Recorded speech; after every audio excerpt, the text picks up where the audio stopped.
You are listening to the IFH Podcast Network. For more amazing filmmaking and screenwriting podcasts, just go to ifhpodcastnetwork.com. You know, I really feel like the actual craft of filmmaking, you know, I don't know, medium shot, close up, things like that. But that stuff is easy in mathematics. I think the real difficult part is to make something creative and unique and different and compelling and something that hasn't been done before. And I think that's what, you know, new filmmakers need to go after, and not necessarily just the nuts and bolts of, you know, oh, we'll do this in a master shot and we'll take this as a close up. You know, I mean, everyone can, you know, you see that everywhere. It's about, you know, people with unique perspectives, you know, and pushing out that unique perspective and you know, hopefully finding something about themselves and other people and also the collaborative experience of working with like uber creative people. I love that. I love the collaborative process of making films. Hey everyone, welcome to another episode of the Dave Bullis Podcast. But I guess you already know that since you clicked the play button. But anyways, the Oscars were this past Sunday, and I want to give you my guesses right now. So when I upload this, the Oscars will already be over, but I still wanted just to see how right or wrong I was. So let's just go through this really quickly. So for Best Screenplay, I have Spotlight. For Best Adapted Screenplay, I have The Martian, Visual Effects, Ex Machina, or Ex Machina. Sound Mixing, Mad Max Fury Road. Sound Editing, Fury Road. Short Film Live Action, I have Day One. Short Film Animated, Sanjay Super Team. Production Design, Bridge of Spies. Music, Writing on the Wall for Spectre. Music, the original score, The Hateful Eight. Makeup and hairstyling, Mad Max Fury Road. Foreign language film, Son of Saul. Film editing, The Revenant. Documentary short subject, A Girl in the River. Documentary feature, Amy. Directing, The Revenant. Costume design, Fury Road. Cinematography, The Revenant. Animated feature film, Anomalisa. Actress in a supporting role, Jennifer Jason Leigh in A Hateful Eight. Actress in a leading role, Cate Blanchett for Carol. Actor in a leading role, Leonardo DiCaprio in The Revenant. And Best Picture, I have The Revenant. Now, these aren't the pictures I think are the best. I just think these are the ones that are going to win. The Revenant is amazing if you haven't seen it yet. I think it's either going to be between that or Mad Max Fury Road. But maybe I'm completely wrong and something else comes out of nowhere and wins it. But on today's episode of the Dave Bullis Podcast, I have Jason Kartalian. Jason is big into film distribution. He's also a filmmaker, and his latest film, Seahorses, is actually out right now, and we're going to talk all about that. So here we go, episode 98 of the Dave Bullis Podcast with guest Jason Kartalian.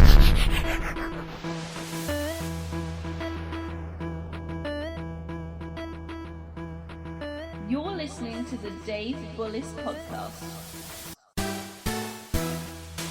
Hey everyone, thanks again for joining me for another episode of the Dave Bullis Podcast. Joining me today is Jason Kartalian. Jason is a film producer, director, and writer. He is best known for the films Driller and the recent release Seahorses. Jason, how are you, sir? I'm doing great. Thanks for having me, Dave. Oh, my pleasure. Now, I just want to make sure I didn't butcher your last name, right? No, you did a great job. It's Kartalian. It's like driving a car and Italian mixed together, even though I'm not Italian. I'm glad I was able to get that because, you know, like we were talking about before in the pre-interview, like when I butchered Kazian's last name, I thought he was going to hang up on me. But, you know, Jason, I want to say thank you for coming on the show. And, you know, just to get started, you know, how did you get started in the film industry? Yeah, I've always been a showbiz kid. My father, his name is Buck Kartalian. Actually, we're Armenian descent. But my father is a well-known character actor and pretty distinctive. And in fact, I actually look a lot like him. So a lot of people see pictures of him and then they'll see a movie and they're like, hey, he looks just like you. My father was in the original Planet of the Apes. Actually, I mean, he played an ape, so it doesn't really look like me as an ape, but he was but he was Julius, Keeper of the Cages, and that's his most well-known role. He beat up Charlton Heston. He sprayed him with a hose. One of his famous lines was "Human see, human do," and he was a cigar smoking ape. So and he was the only ape that had a New York accent. So that was And my father was also in Cool Hand Luke and Outlaw Josie Wales. And I mean, I remember one of my earliest memories, like when I was like maybe 10, 11, I mean, on a film set, was like we were on the old Desilu set. My dad was doing a TV series called Monster Squad. And I remember watching them shoot and looking at the amazing sets they were building and looking at the craft and the way they were shooting and how they were shooting in little segments. And it was so exciting. And I really feel that being on sets and seeing my father's professionalism and seeing, how he attacked roles and being connected with the theater and doing all these different things sort of just made me destined to being a part of this crazy business. That's absolutely amazing. I don't think I've had anyone yet whose father was an actor. I'd have to check on that, but that's actually a very unique story you have, a very unique avenue of how you actually got into the film industry. When growing up, though, did your dad ever encourage you to get in, or did maybe he say like, hey, Jason, there's other things besides, the film industry? Yeah, he told me to get the hell out. No, no. I think that, I mean, in retrospect, my family was a little unorthodox, and they encouraged me to follow my dreams. I mean, my dad would have these big parties, like 4th of July parties, and every 4th of July party, I would make a movie, and it would be like totally ridiculous, and it would be like, I don't know, just George Washington in ridiculous, insane, situations, and we so in some ways, I would work with him and we would create things. So through working, he would definitely encourage me. I mean, and we would, he would buy me like the latest video camera, and it was like a ridiculous VHS camera at the time. I'm showing my age, by the way. And, we would shoot things, and I remember shooting Super 8. And so, I mean, the tools were there. I was always around the gear and equipment. And I think it was a natural step. I mean, I think the life of an actor and the life of a filmmaker are kind of, in some ways, diametrically opposed. I think that, and in some ways, that's probably why I got involved in filmmaking. I saw that my dad, sometimes he'd, book a lot of roles, and then sometimes he wouldn't get any parts. And he felt, in some ways, he was sort of at the mercy of producers and other people that made decisions. And as a filmmaker, I make those decisions. So in some ways, I want to have maybe more control over my life per se than that actor's life where you sort of have to, take other people's, work and then bring it to that next level. Other than, I love working with actors. I love meeting actors, but I also would never be in front of the camera. I mean, as an actor, I think that to me, it's, I love being behind the camera and working and collaborating with people that are super trained and are focused in on that craft. So, Jason, I have to ask, was there ever a time where you were able to cast your dad in anything? Yes. In fact, he was in my first film, which is called Pedestrian, and I made that in 2000. The release title is called One False Step, and it was a great experience. We shot on real film. We shot on 16 millimeter, and it turned out really good. We got good reviews. It was well received, and it was a nice, excellent first step into the filmmaking business. And it's so funny because I used a lot of my dad's contacts to get actors, like old time and cool actors, to be in the film. And we got I don't know if you know this actor Avery Shriver's in the film, and there's actor Peter Onorati and Louis Gus. These great, incredible character actors. And it's so funny because I remember them all being in one room together, my dad and all these people, and they're just this, I don't know, 2 centuries, 3 centuries of like incredible acting talent, like all in one room. And I'm like, I'm this young guy. I'm like, I got nothing. You guys just do it. You get humbled when you're with just people that are just just incredibly talented. And I think that's and it's so funny too, because I remember my dad, he just like basically changed all his lines, and I just let him. I'm like, it's my dad, what can you do? I mean, it's like, he had been acting at the time. He'd been acting for like 40 years. I'm like, what am I going to do? I just let him go for it. And, I think the other thing too is, as filmmakers, as artists, the one thing I did learn, especially, making my first film, is I think we try to make people feel, and I think that's important. We want to make people feel, empathize, and feel emotion, and take people on an emotional journey, and it's part of everything. It's the writing, it's the craft, it's the camera, it's the acting, it's all these different levels. It's the production design, it's the way we like the thing. I mean, all these things make people feel, and I think that's, as an artist, I think that's what our goals are. So, Jason, did your father ever like talk about what like things that directors would do that would just annoy actors?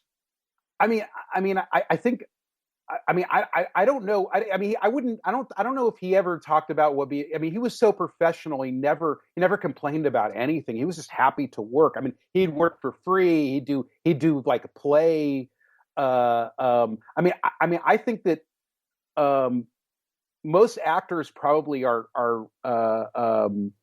concerned about, like, directors that are maybe too focused in on the technical side, and they don't understand maybe the fact that actors are putting their work in, and I think that a lot of times it's very easy to get drowned in the cameras and the DIT and and what lens to use.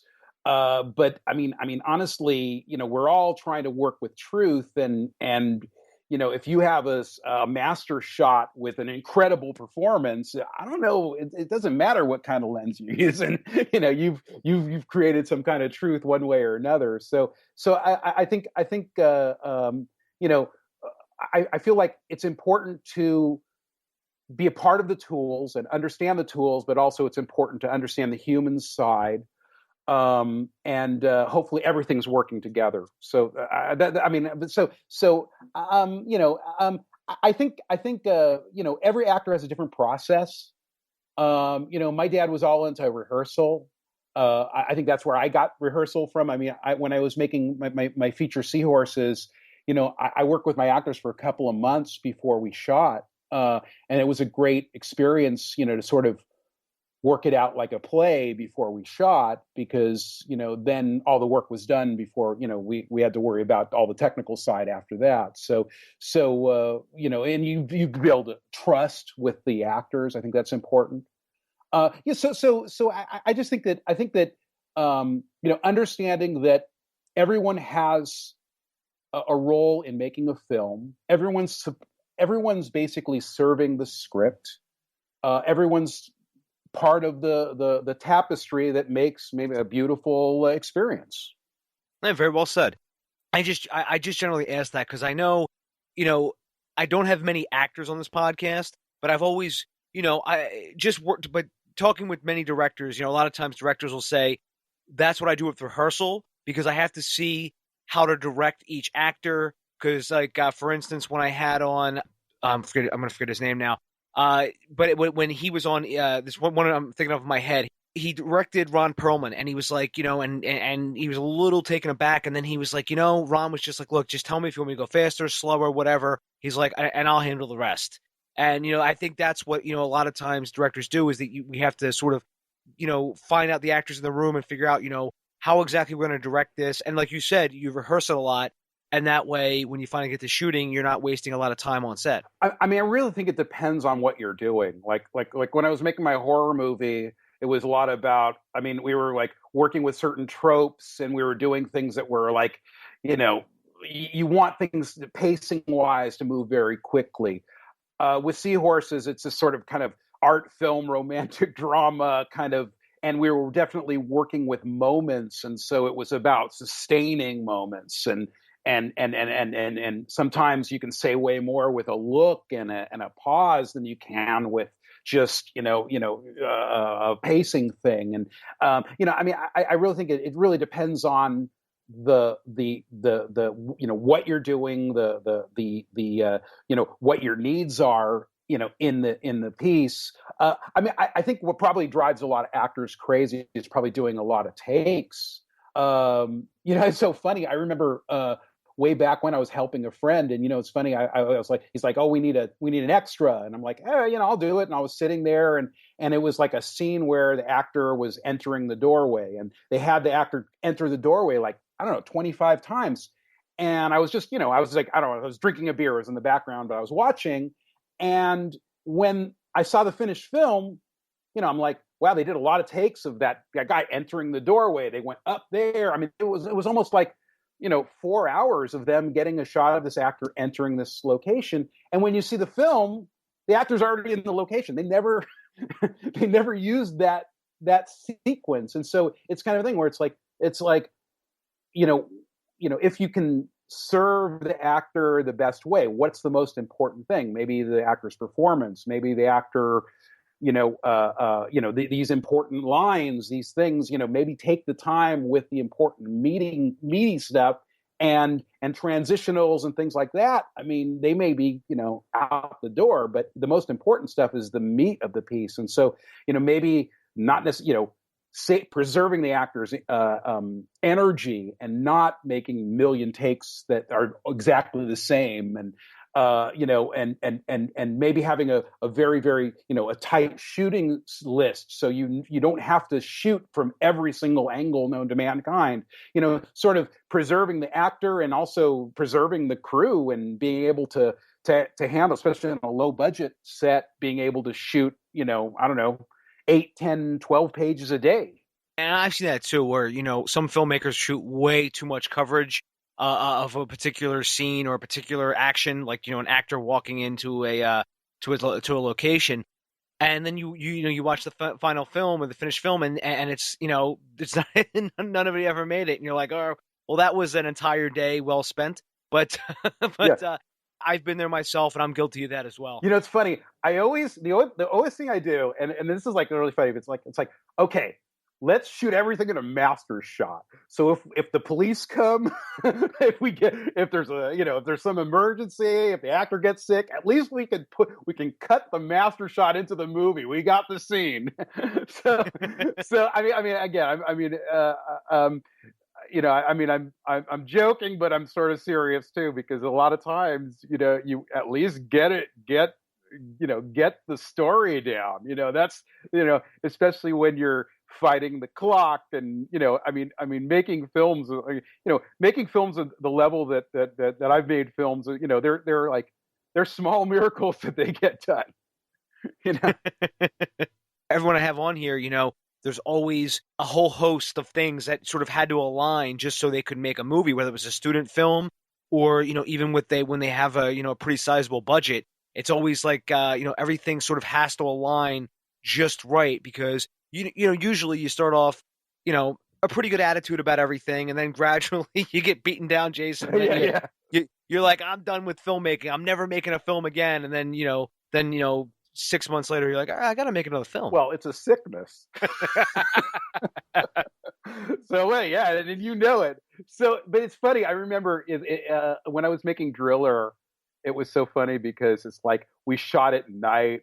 We were shooting in like this ranch in Malibu. There were like tarantulas and snakes and bees, and I mean, literally, it was like it was like the hardest shoots every single night. I'm like, the next film I do, I'm going to shoot all inside. It's like, and in some ways that was, in some ways, Seahorses was that film where I think there's one big exterior scene we shot on a rooftop, and then everything else was interior, and we were able to control the lighting, and we didn't have any problems with sound, and we were able to shoot things really well, and we were able to create great style, because it's like literally when you're shooting outside and you got all these company moves, and the elements. It's freezing cold, and the actors are running around in their underwear. Well, it's a horror movie, obviously, and it's just you get to a point where you want those creature comforts of being in a studio. So it is funny when you get tortured, and then you say, oh, I'll rethink it, and then there's just new tortures. And once you've created another perfect world, there's always a million other problems that you have to find solutions for. And that's and I really think also too, filmmaking is about dealing with adversity. And that's simple. And if you have a great team that can deal with adversity and people you trust, be it the actors, be it the camera department, the producers, everyone, if you're in a team where you're all in it together, you're unstoppable. Yeah, and that is something I've also learned too, just by doing, is the importance of actually building a great team around you. Because even one person with a bad attitude can really spread to other people. I've told this story before on the podcast, but I had a director of cinematography that came, well recommended, and then he got there and he acted from the first moment I met him that he didn't want to be there. He just he was standoffish to everybody, and I was like, is there something wrong that I did or something? And he just wouldn't say anything, and finally the next day, he and I got into it pretty badly. So I was like, I wanted to fire him, and the producers were like, don't fire him yet. We need his red camera.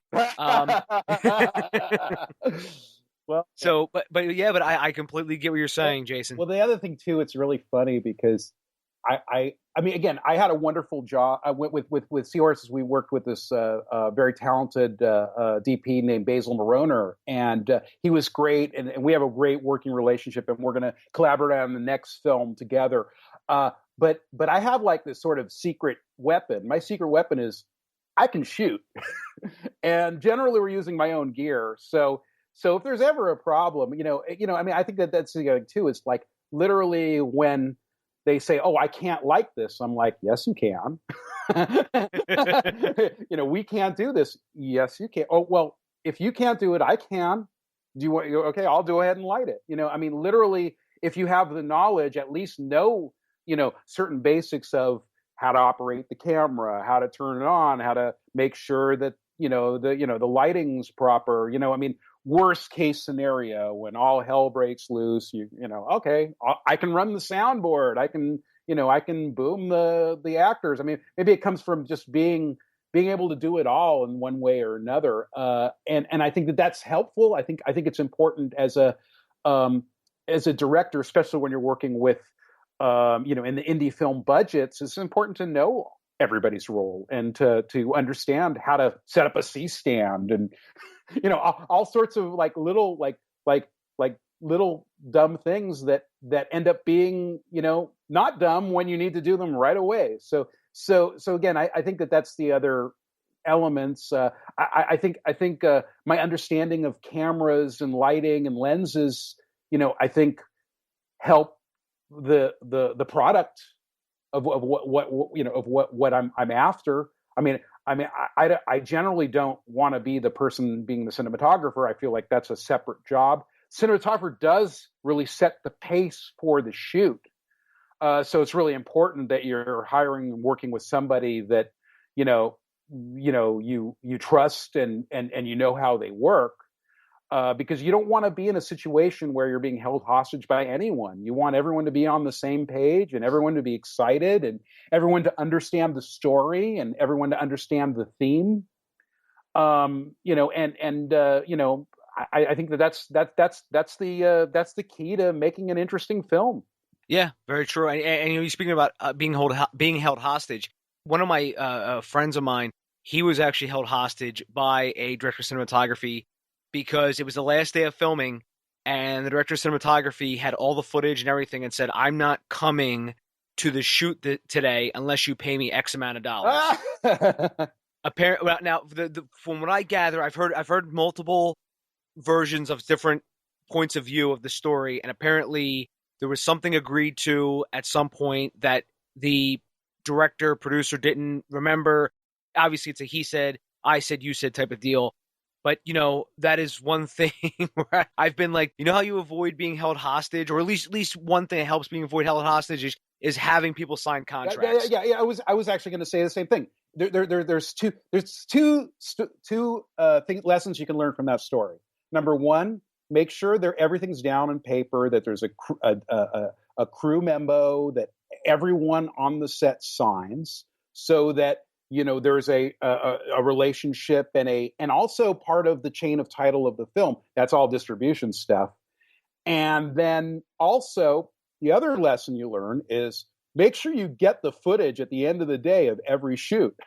Yeah, I always clone that hard drive or whatever you're shooting on. Well, also when you're cutting the film, like let's say you have the film and you're working with an editor or working with a sound guy or whatever. Always have multiple copies of everything, of your dailies, of rough cuts, of everything, so that if there's a problem, if people get busy, there's all sorts of things can happen. The drive could die. I mean, all sorts of things. You just need to cover your bases, because you don't want all of this work, labor, money to go out the window with not covering your bases. Something like that happened to me. I actually had an editor. He had all the footage, and I kept asking when I could come up there to see this cut of something, and he would always make excuses. And finally, he sends me an email one day and says that his hard drive is dying. And I said, okay. I said, let's just figure this out. And I said, if you need a couple bucks, I will help you out. And instead, he just keeps telling me that it's not a good time. Well, anyways, the hard drive ends up dying, and basically the project it's pretty much at that point gone, because our relationship was strained. So everybody on the cast and the crew of this project was like, I hope this editor is going to reimburse you financially for this whole project. And I said, that's a whole nother story, because this editor, was always crying the poor mouth. And I was like, if I sue him, what am I going to get? Okay, well, I'm in the right, but I'm never going to be able to collect. Yeah, I'd rather just have the footage, is what I'm trying to say. That's right. I mean, you don't want to be in that situation. Well, I mean, a lot of times we learn from those mistakes, and then we don't ever repeat those errors. Because I mean, honestly, it's also an element of trust. You want to make sure you trust people, but you also want to make sure that there's a paper trail, so that you have an agreement. I mean, even if they're working for free, or you definitely want, they're working for credits or whatever. You want to make sure that everything's down on paper, so that there's problems do not arise in the future. Yeah, and that is something that I've learned too. I mean, all these incidents happened like years ago. When I was basically starting out, to when I was beginner, novice, whatever you want to call it, then intermediate. But now I make people sign a contract that's like as thick as a fucking phone book. But Jason, I wanted to talk more about your career, because you mentioned pedestrian, you mentioned driller, you mentioned seahorses. You went to the film program at the California State University of Northridge. So I wanted to ask, do you feel that film school was worth it for you? I mean, I don't know. I mean, I think the most things I learned about making films were not in film school, and I learned it from being on the set, and I mean, it really depends. I mean, I think it depends on what you get out of film school. I mean, I thought the best things I got from Cal State Northridge was, I felt like the writing program was great, and there was really cool connecting with really interesting professors. I felt like when it comes to actually like making a film, there's nothing like actually being on a set and making a film. I think that's when you really learn diplomacy and working with people. The actual environment of making films in film school generally aren't like the real world per se.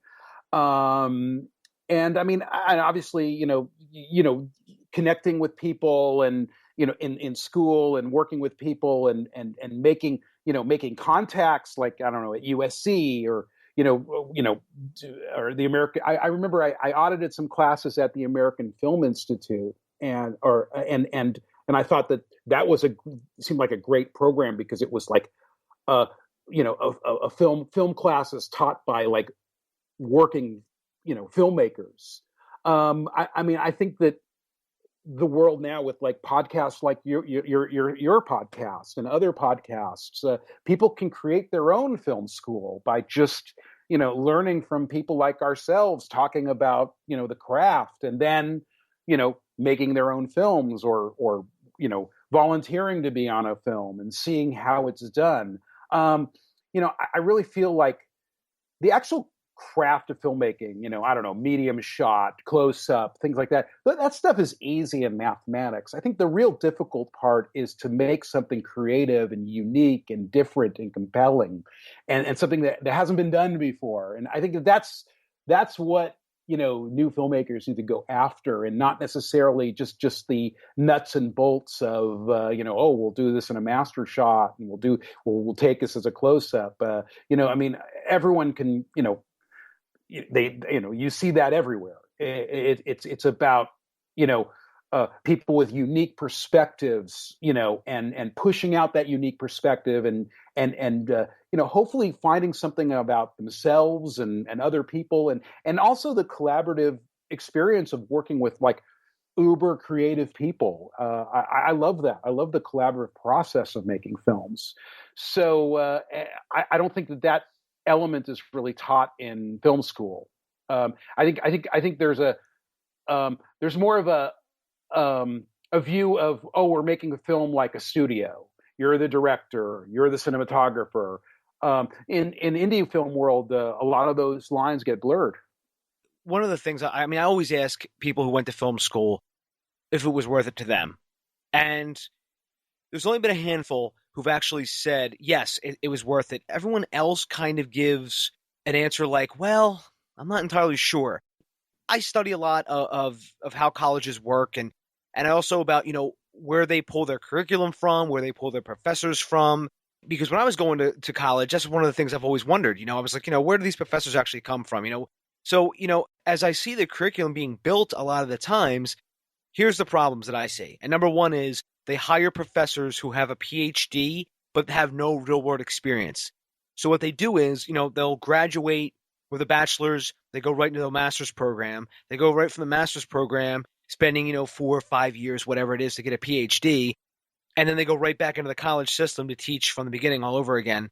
But there's never like, hey, look, I'm going out this weekend. I'm shooting some stuff with some friends. We're going to enter it in the Palookaville Film Festival. It's just for shits and giggles, but still we're going to make something. And this summer I'm going to write this screenplay, and I'm going to submit it to the Nicole Fellowship. And, even if I don't get anywhere with it, at least I wrote something. I don't see a lot of that from film school professors. It's a lot of like, a lot of theory, which I always sort of cringe at. Well, my experience, there was a lot of tearing down. Mm-hmm. Like you come up with an idea, and then everybody says that idea sucks.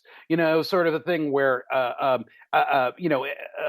lack of understanding of the creative process. And I feel like there, maybe that's more like the real world where everyone tears you down. I don't know, but I just remember, especially working on films in college, and I just felt like you do something, and then you just have like 15 people tell you it sucks. So it's like, okay, well, this is not a supportive, nurturing environment. I just think that in life you get what you give, and the best thing to do is to keep your head up. And if you can be at this great film school, get your hands on incredible gear and Alexa, and learn about the gear, and maybe be able to work with actors that are very talented, or be able to use their facility, maybe film school is great for you. You've gotten you're able to project and bring positivity to it. As per theory, it's important to see some of the great films. It's important to understand, see the Battleship Potemkin, and see things about, film theory. I mean, it's things that you can read about, in books as well. So I think that you can get a lot out of it. I always look at things kind of suspiciously too. Like, I mean, there's sort of a real proliferation here in LA with all these like film schools, like almost like they have like 2-year programs, and in fact, I remember when I was doing discovery for locations, there's this one particular film school that will remain nameless that I toured their facility because if you hire some of their students, you get their facility for free. And, so I was looking around, and I wasn't happy with what I saw. I sort of kind of looked like a puppy mill for filmmakers, so, I mean, not everyone can be a director,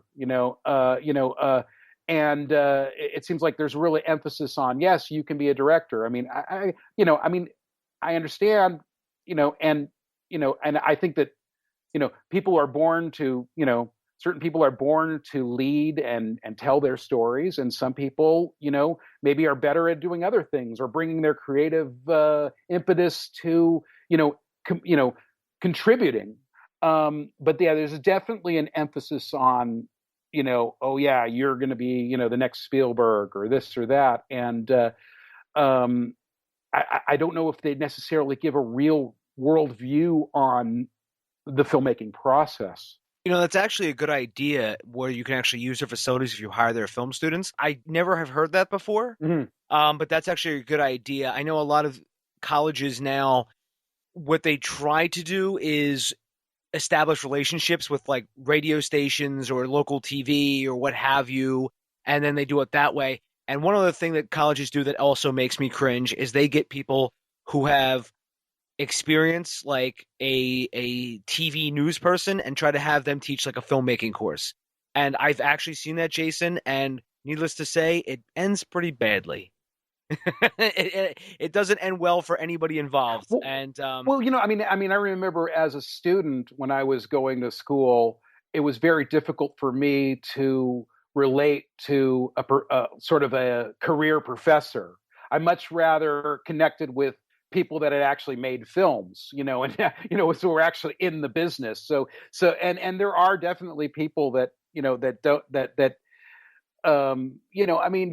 lot of professors, they don't put themselves out there for criticism. They don't make their own films. That's I think the essence of being an indie filmmaker is to be fearless and to put yourself out there and maybe you get criticized, or maybe people tell you, this is bad, or, maybe they'll say it's great. I think that definitely, you have to be fearless. You have to put yourself out there, and you have to keep on plugging along. And I like that term, by the way, career professor. That I'm going to have to add that to my lexicon of words. Because a friend of mine who's a great cinematographer, his name is Rick Webb. Rick was telling me when he was in film school, there was a entertainment lawyer who was also like he was a screenwriter as well, and he actually said to the class, "Your ideas are worth a dime a dozen, but even if I paid a dime, I should deserve change, and I still overpaid." When you were talking about breaking people down, that's one of the things I thought of right away. Well, I mean, if you want to really step back, and I mean, again, another part of my life has been as a writer. In fact, I'm working on some big project right now as a writer, and the frustration of working on something that you never know whether or not it's going to be made or not. Working really hard, creating great ideas. Just doing great stuff and realizing maybe it won't see the light of day, or, literally producers, thinking that, oh, well, I'll just hire another writer. So in some ways, maybe that is an element of the film industry where, writers are interchangeable, creatives are interchangeable. Luckily, in the indie world, we're creating our own reality, and we don't have to, fit into that studio slot. A very wise man who's a friend of mine who is a studio writer. He said something very interesting.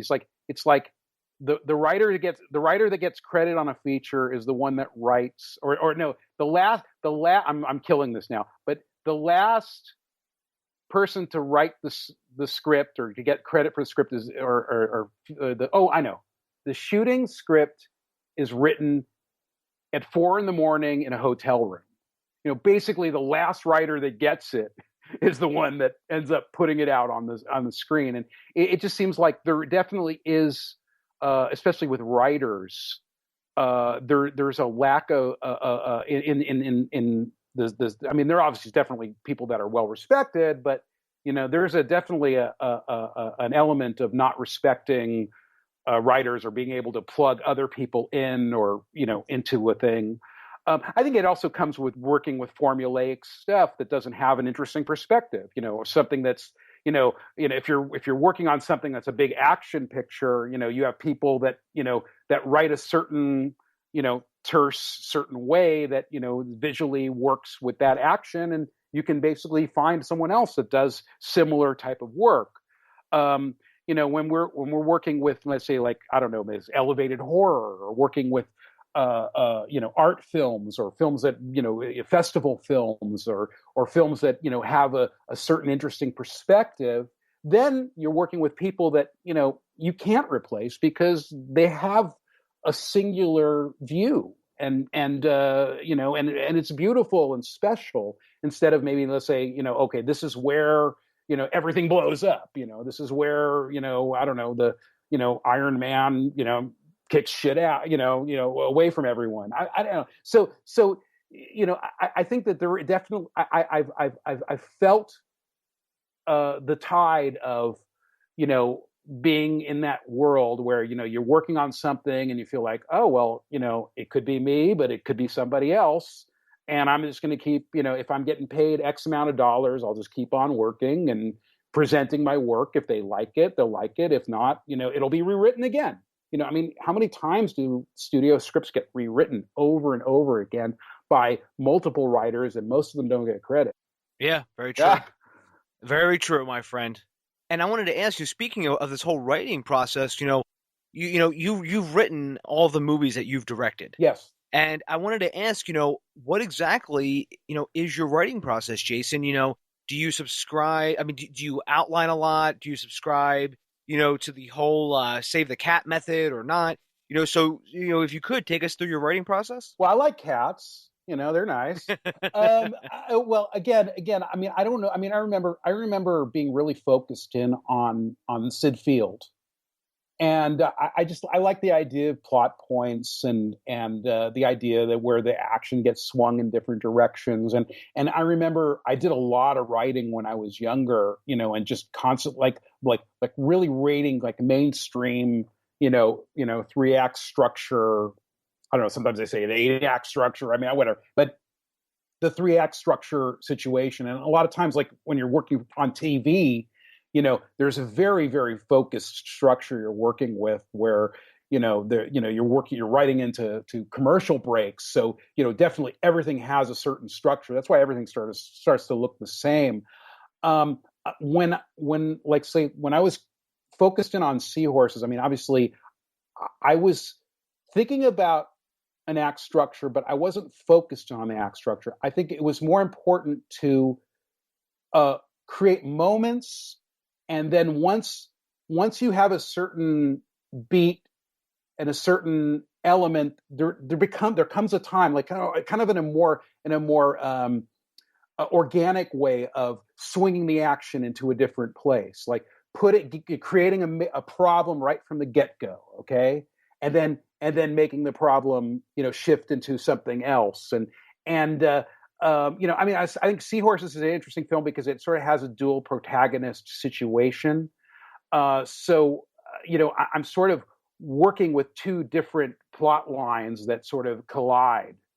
I'm a big proponent of like sort of creating sort of an outline so I sort of understand the script. So the outline is sort of a script outline. So the script is actually much shorter, and then I continually add to it and then rewrite until everything's sort of filled out. And I usually write to a theme. I mean, a seahorse as a theme was coping with loss. And the idea that you know how broken people can meet each other and sort of create hope.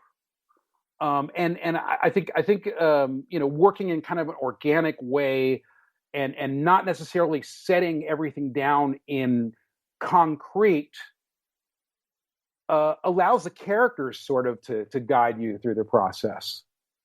It's in some ways, the characters become much stronger than I don't know, let's say a godlike screenwriter that says, okay, this is where the character cuts their hair and grabs a gun and starts shooting people.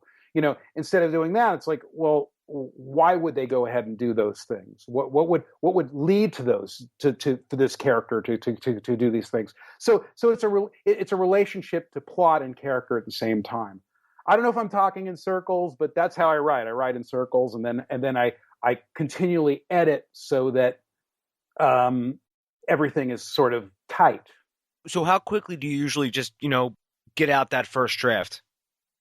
I mean, it really depends on what I'm working on. I mean, I have a lot of irons in the fire, so I'm definitely working on a lot of different things. But I mean, if I was just focused on one screenplay, I mean, I probably could write whatever, I don't know, whether a vomit draft, I guess they call it, in like about a month. And then I like putting it away and then bringing it back if I have the time. Obviously, on deadlines and things like that, you have to just keep on rewriting. And but I generally like working with a fresh mind, and then being able to go back to it and edit and change and develop the characters and clean up certain character points and story points. I don't know. I mean, I think that certain people are natural storytellers. I feel like I do really know how to set up a story, and I know how to tell a story, and I think that's one of the strong points in my talents. So, I definitely think that the rewriting process for me is very important. The vomit draft, I've learned how important that actually is. It's important just to get your entire story in script format, and it's not obviously going to be the same, because obviously it's going to go through countless revisions and what have you, but just to get one particular way of telling this story out, even if it's with crappy dialogue, bland characters, and it just getting that out is the most important thing, because the worst thing you can do is revise while you're writing. Yeah, I also think that characters, to me, is very important. I mean, everybody has a different process, Mm-hmm. but to me, character is really important. And before I even start, I figure, like, what is my character's name? What are they kind of dressed like? What do they do? What do they drink for coffee? I mean, all these little weird, little messed up details, to me, are very, very important. And before I start, I need to know about all the little idiosyncrasies that the character has before I go ahead. And I think that also the interesting thing we did with Seahorses, which was kind of different process-wise, was I brought my actors in, and I learned about my actors, and then I started to rewrite to the actors' backgrounds, and so it was really interesting. Like, in fact, Justine Washburger, my lead actress, she's French. And I had this idea, there was kind of some scenes that she had with her brother. You don't know where's there's another interesting thing I want to talk about storytelling as well, which I think is interesting with Seahorses. But we decided to actually do scenes in French, and we cast an actor to play her brother to speak in French, and I think it adds an interesting element and texture to the film. But it was kind of the tail wagging the dog, but it was also, it seemed right. And working with actors was sort of workshopping the script, was able to actually make a stronger piece. The other interesting thing, that I love about writing is it's not what you tell, It's what you don't tell. And I think that that's especially with the last film I did. I feel like that's part of this storytelling. It's like you have characters and you have certain expectations of how they are, but you don't know about them. And then eventually they do something that surprises you. And in some ways, that's more important than revealing character. Sometimes is part of the plot. And finding out about this character is sometimes more important than something, the car crash or something. You find out more interesting things about the character. I mean, I remember like, the big, I don't know, Mad Men. You're talking about, the pilot episode where you find out that Don Draper is actually married with kids, and you think that he's this big single guy, and that revelation sort of pushed everyone to a different level because you have a certain idea of how this character is, and then everything goes a 180-degree turn. It's not necessarily a plot thing, but you kind of blow people's minds with revelations about characters that everybody knows about when you're making it, but you reveal it to the audience. I concur. I think character is so important. I like The Hateful Eight, for instance. When that came out, obviously Tarantino did a lot of interviews for that, and that was the one thing that he was always mentioning was, character is the most important thing. And every screenwriter that I sort of want to emulate, that is something they've also echoed, was that it all starts with character. Basically, who is this character? What kind of world are they living in? And it's sort of like, like for instance, the Coen brothers' Big Lebowski. He's kind of in his own little world, and and he has his two crazy friends, and it gets that whole kidnapping plot, and it all starts off because some guy pees on his rug. So it's just again, that's all from character, because his character went after the other Lebowski, and that's how they sort of connected. And so, but I agree with you, Jason. I think character is very important. And, just to go back to what we were talking about before, I think concept is very important as well. Just taking different screenwriting courses, I've learned that, brainstorming that initial concept allows you to sort of pull different scenarios from that as well. Well, it's interesting. You talk about concept. I think also it reflects also sort of a style, technique, different things. The reason why my film is called Seahorses is because the main character has a tank of seahorses in their room, so you see seahorses, and then also the whole concept that these two main characters are like seahorses. They're adrift. They're floating around. They're awkward creatures, and also when we shot the film, when we're shooting our actors. Production design, we used water motifs. We shot with lighting, with black light. So we lit the actors like they were underwater. So thematically, concept-wise, the way we shot it was sort of, everything. All these different layers led to the fact that this film was called Seahorses. There's one major scene where our main character talks about the seahorses in this tank, and you sort of realize how broken and messed up these people are. But again, through it's not any one thing. It's all these things, through production design, through lighting, through camera choices, through performance, through script, through all these different levels, promote and serve the major story theme concept. That is something too, when you're building a team, making sure you have a good production designer, have a good, who can make the set actually look alive, make it look, lived in. When I was shooting my TV pilot, I made sure to get a good set, make sure the set dressing was phenomenal. And, some of the stuff, part of it was him, part of it was me, because I went to a Blockbuster and a Eckert's Drugs that was going out of business, and I virtually bought tons of standees. I bought registers. I bought the free. I bought the actual what the hell counter, the counter of the Eckert's Drug. I actually bought that, and we ended up and I also bought the one from Blockbuster. But I mean, we all came together, and I mean, my God, it looked like an actual, living store. That's like you get to a point where you're examining a set, and you're like, you can do anything, but you can't paint the walls. Like, okay, well, all right, well, I'm not shooting here if I can't paint the walls. Like, or you say, well, can I put wallpaper up? We'll fix it. We'll repaint. But I mean, literally, if you can't paint the walls, and don't shoot there.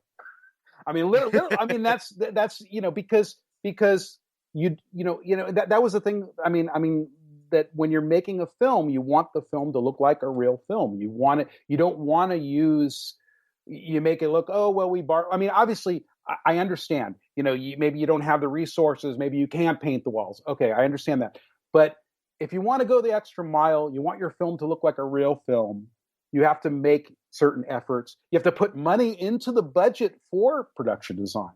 A lot of people literally they'll say, oh, here's $300, and they give do your wonder. And I'm like, okay, well, that's why all they did was put some fabric on the wall. Literally they only had $3 to dress that set.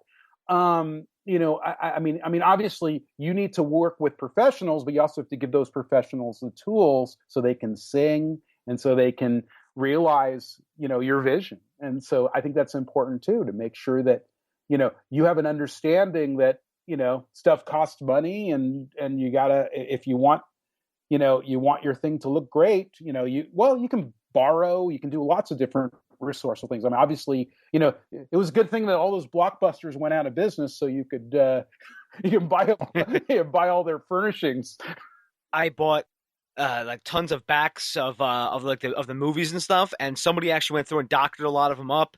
I mean, it was just like everything you could think of. I mean, that blockbuster, I bought the open and closing sign, and like the neon. I got that for like $10 a piece. And I looked it up online, and they were going for like $300, $400, $500. I mean, it was a phenomenal. It was like serendipitous. I was in the right place at the right time with the right need. Well, yeah, the other thing too is, it shows that you have the true spirit of a filmmaker who's like, look, any means, let's go ahead and get this and get that, and being able to, it's interesting too. It's the one thing I also learned is people don't understand, like, you could be moving those standees and you could like break your toe, you could, smash your finger, you can like go through the wall, you could, store it somewhere and they can complain, and nobody sees that when you make the film. They just see the stuff. Nobody sees the pain and suffering though. They just see the art, and that's what's cool. I mean, that's what makes us artists. It's like literally we're creating our own world, and all the pain and suffering, complaining, people holding us hostage, whatever, all that goes away because people don't see that. They see what we show them. You're right, though. It's that things like, when you are moving things, or that sort of thing when you break a toe. I've had friends who make films, and every time they make one, they always get sick. Regardless of whatever their crew position is, they will always get sick like before. And maybe they start feeling a little better while filming, or they get sick at the end, and it's always like the same. And I'm always like, isn't that a little odd that they always get sick right when they're filming something? Yeah, I don't know. I mean, maybe it's just the stress. I mean, it's a high stress thing, and I think I was sick when we started the last one, and I mean, it's just a way. Drink a lot of fluids and just do it. I mean.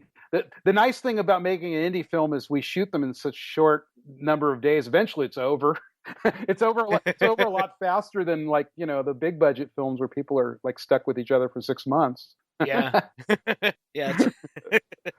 So I wanted to, we've talked about this briefly, but I want to talk about your movie Seahorses. It won Best Screenplay at the LA Indie Film Festival, won Best Actor at the SoCal Film Festival, Best Actress and Best Actor at the LA Indie Film Festival, and Cinematography at the SoCal International Film Festival. So basically, I wanted to ask, how did you put all this together? We've already talked about, you wrote the screenplay, but and you also directed this, but I wanted to ask, did you self-fund this? Did you find funding through crowdfunding? So how did you sort of put this together, Jason? Yeah. I mean, and again, I mean, great acting. We won like all these different facets of awards. In fact, we won Best Picture at Seattle Transmedia, and Best of Fest at SoCal Film Festival and Toronto Indie. So we've done really well. I think that I basically self-funded the film myself. It was a passion film. It was something that I knew that it was very, very close to me. So the money that I made, doing, hustling and working on other projects, and I basically put into this film. So I feel like that's why the film is so personal, and that's why the film was so well received. I feel like it's a personal statement that when I was making it and writing it, I was like, I don't even care if anyone sees it. I'm just making it for me, and I've been very fortunate that a lot of people have shared the film and have enjoyed the film. The film's played in Toronto, Sydney, Australia. We played at First Glance in Philly, where you're from. We played a lot in LA. We played in Seattle twice.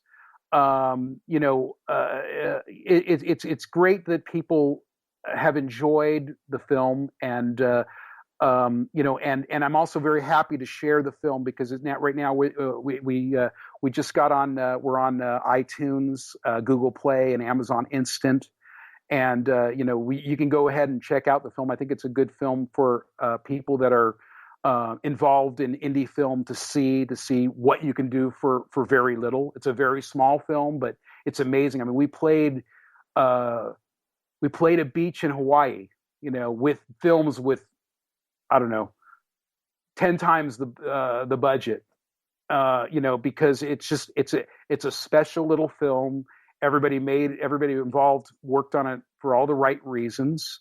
And it really worked out well. I'm very pleased with the end result. And I also say, I always tell filmmakers to follow their passion, and to not necessarily look so cynically and talking dog movies are big right now. I'm going to make a talking dog movie.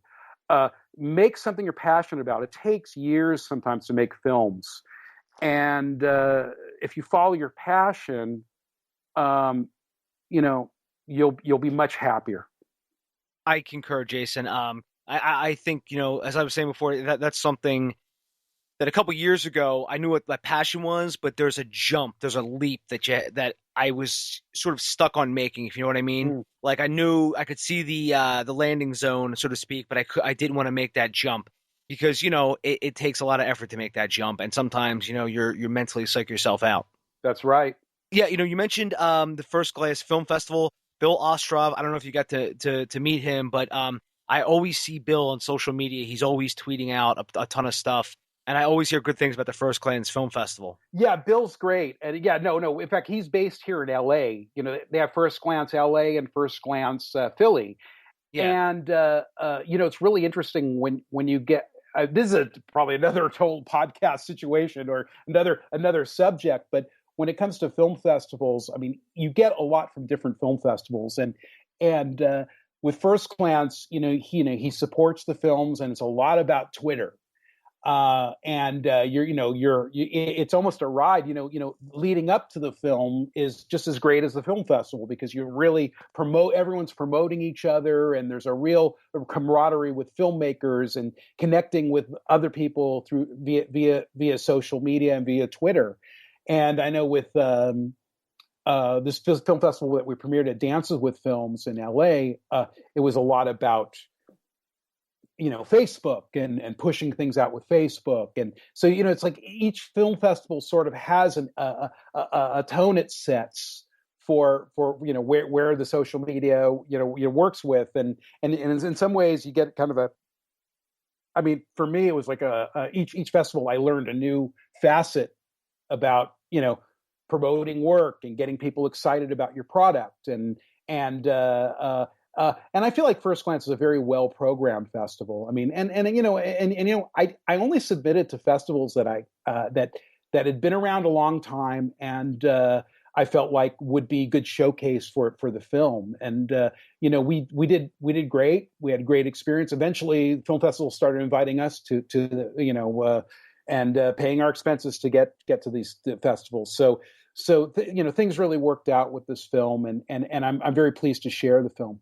Everyone, I will also link to Seahorses on iTunes, as Jason said. Jason, I was actually just remarking to another filmmaker that, getting on iTunes, getting your film on iTunes is a huge endeavor. So congratulations on that. Yeah. And the film, I basically distributed. We had offers for distribution, but I didn't want to sign the rights of my film away for like 10 years. When you say endeavor, I think it has to do with, just making sure your film's right technically. If you're working with an aggregator, you just have to make sure that, your film's closed captioned properly, and that the technical specs are there. And it is a process, but you can get your film up there. The real challenge is to get people to see your film, and you can get your film up there, but the real challenge is to be part of the conversation and to get people inspired to see the film. And I think that's the big challenge, because a lot of these aggregators are like, I don't know, UPS. They just deliver the film. They're not going to promote your film. That's up to the filmmaker. It's like they say, it's now a war, not to get your film made, but it's now a war to get your film seen. So it's just a war of eyeballs and ears. Even in the podcasting world, it's like, now it's a war of ears. Well, you're winning the war of ears, Dave. Thank you. On that note, I got to get out of here, but I have something at 6:30. So, LA time. But see, we're just rocking and rolling with this podcast. Like, time has just flown by. It's flown by. It's great. Oh, and also I got a newly minted website. It's jasonkartalian.com. If you want to check that out. I used advice that I learned on the Dave Bullis podcast, that I should definitely put my stake down. And I went ahead and also check out the blogs, because I have two interesting blogs. One's about tips to getting your film in festivals, and the other one is questions you need to ask yourself before you put your project together. And one has to do with having a finished film and being a filmmaker, and one has to do with my experience as a distributor, which that's something we didn't really talk about too much. But I've worked in international distribution for many, many years, and selling movies around the world to various territories. So check out, it's just spelled like my name, Jason, KARTALIAN.com, and check it out. And again, I really appreciate you letting me on your podcast. I think you're doing a great job, Dave, and I really enjoy what you're doing. And I think I'm humbled to be a part of this. Oh, Jason, thank you so much for all the kind words, and I'm glad you heard my advice of putting the stake down in the ground. Because I had a friend of mine who didn't want to listen to me, so I went ahead and I bought his website that he could have had, and I said, "You see what it's? If I wasn't your friend, I could have just taken this." So I ended up giving it to him, obviously. But I was trying to make a point that if you don't have it, somebody could just come by and snap it up, and that's what has been going on with these patent trolls and these people who are like these website squatters, whatever you want to call it. It's just to avoid all of that, even if you do nothing with it, or or even redirect it to a Twitter account or something, just so you have it. Yeah, it's lucky that I'm not famous enough that someone didn't steal my .com, but you have a Wikipedia, which is actually pretty cool. Yeah, I had to kill for that. I was like, wow, Jason's got a Wikipedia, damn. So I'm going to link to the Wikipedia also. And Jason, I want to say thank you so much for coming on. Everyone, it's DaveBullis.com. I hope to God you know that by now. So DaveBullis.com, Twitter @Dave_Bullis. Jason, thanks again for coming on, sir. Thank you so much, Dave. Take care, buddy. Cool. Bye. Bye-bye. Find Dave at DaveBullis.com. Please make sure to subscribe and share the podcast.